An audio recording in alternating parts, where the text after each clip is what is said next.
大家看我这个 Windows 时，我们点击开始。在这里你看有3个账户，一个是 Hello， 一个是 Jerry， 一个是 Administrator。那 Hello 这个账户是当前登录的账户。我们再打开文件资源管理器，点击此电脑，点击 C 盘，右键单击空白处，点击新建文件夹，给它起个名字叫 Test。那我们在 Hello 这个账户下创了一个 Test 文件夹，右键单击 Test， 点击属性，点击安全，点击下边的高级。你看当前的所有者是 Hello， 对吧？那我们点击更改，我想把这个文件夹的所有者更改一下，比如说我想更改为 Jerry G-E-R-R-Y， 点击一下检查名称，点击确定。那这个时候它的所有者就是 Jerry 了，点击确定。我们再看一遍它的所有者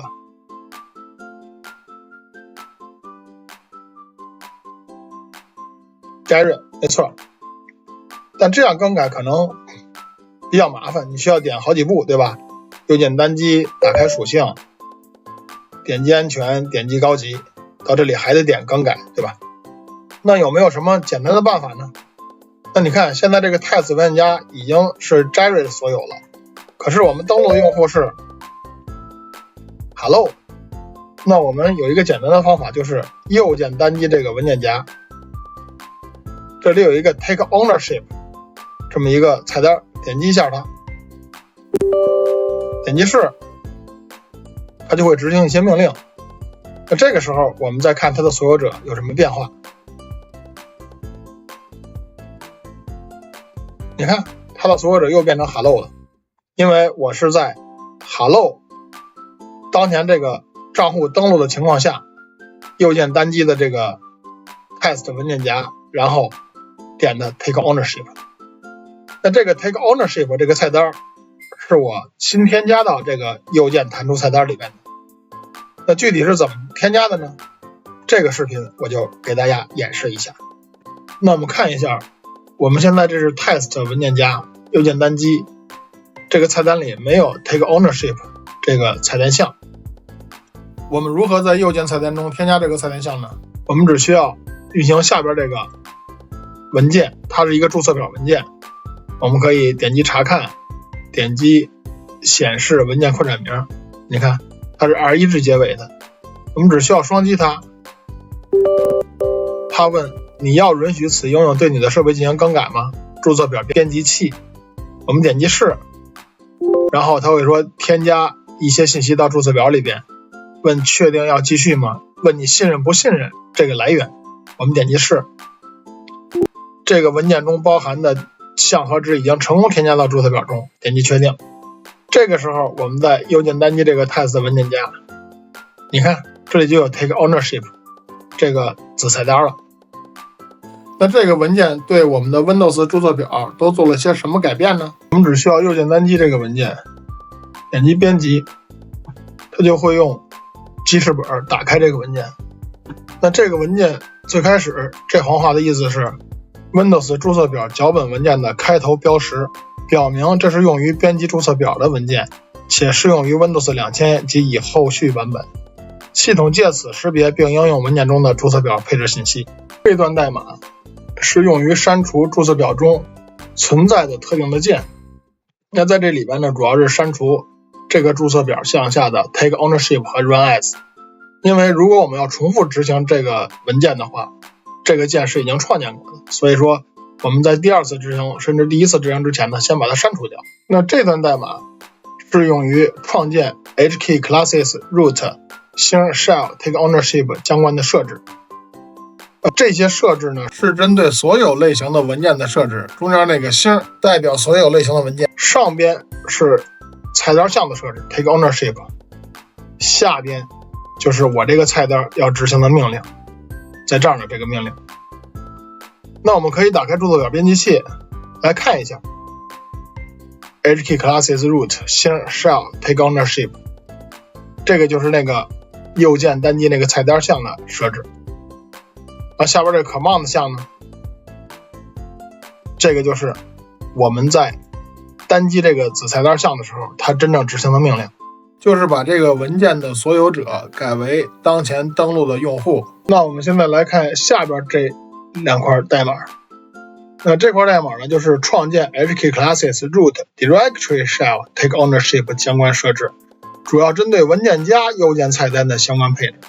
也就是说，上边这2段代码是针对所有的文件，那下边这2段代码呢，就是针对所有的文件夹右键菜单中 take ownership 子菜单的设置。注册表项路径中的 directory 就代表对于文件夹的设置。对于有的一些特殊文件夹，比如说 C 盘的 users、C 盘的 program data、C 盘的 Windows， 还有后边这些文件夹吧 system32， 它是不能随便更改所有者的。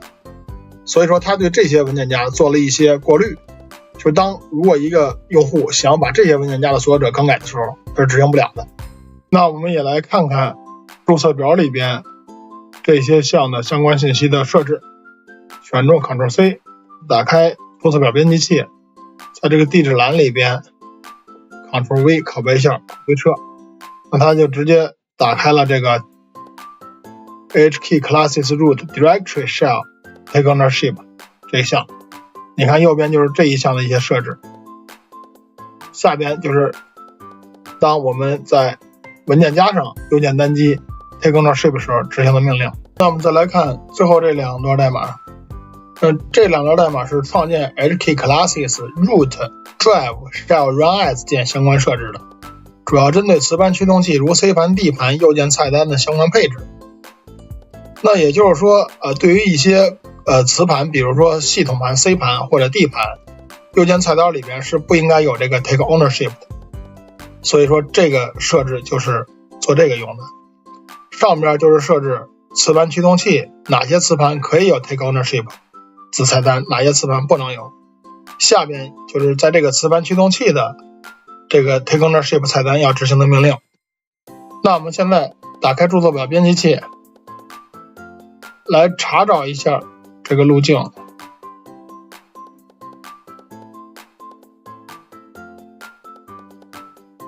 回撤，那你看就是这儿 HK classes root drive shell run as， 这个里边就是对于驱动器 C 盘 D 盘这种磁盘的右键单击的 take ownership 这个菜单的设置。然后下边这个 command 呢，就是比如说有 E 盘它有这个 take ownership 允许显示的话，点击这个子菜单执行的命令。